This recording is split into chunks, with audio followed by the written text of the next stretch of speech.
The rest of the story. For one reason alone, shy little Carlos regretted his family's moving to the tiny town of Miami, Arizona. That reason was the kid next door. The boy's name was Bobby. He was a full-blooded Native American teenager in Carlos's same grammar school class, but a lot bigger. Carlos was himself half Irish, half Cherokee, but apparently that wasn't good enough for Bobby. Every day after school, Bobby would chase Carlos home. Most days he would catch him and beat him up. But this is the rest of the story. Right next door to the cottages where Carlos and Bobby lived was a gas station. The owner's name was Jack, and every day Jack would stand there and watch this sad little scenario recur, the bully chasing the smaller boy, catching him, and then pounding him day after day. Jack may have known that Carlos's father was an alcoholic and was mostly oblivious to his son's problems. But one day Jack decided it was time to step in. He went to Carlos's mother and told her, "Please stay in the house today and do not interfere." She agreed. Sure enough, right on schedule, little Carlos came running past the gas station toward his house. Bobby, the bully, was not far behind. But Jack, the gas station man, stopped Carlos and said,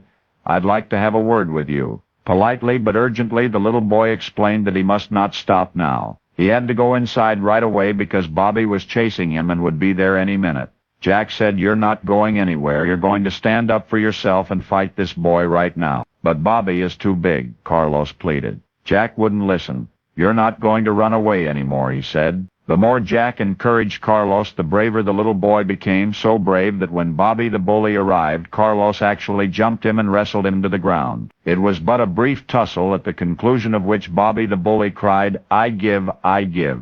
And as Jack, the service station man, had known in his heart from the start, Bobby would never chase Carlos again. In fact, perhaps predictably, they became friends. Now I know this sounds like one of the many mountainous molehills of which childhood is comprised, an insignificant episode in the life of a couple of greater stories. But for Carlos it was ultimately significant. Even more so, the time he turned around and stood his ground made him whatever he wanted to be forever after. For you would never have heard of that little boy who let a bully get the best of him were it not for the man he became, world middleweight karate champion from 1968 to 1974, and the star of such movie box office knockouts as A Force of One, Delta Force, and Code of Silence. But now, whenever you hear his name, you will picture a scared little boy trying to outrun a bully, and a concerned stranger who put an end to the running of Carlos Ray Norris.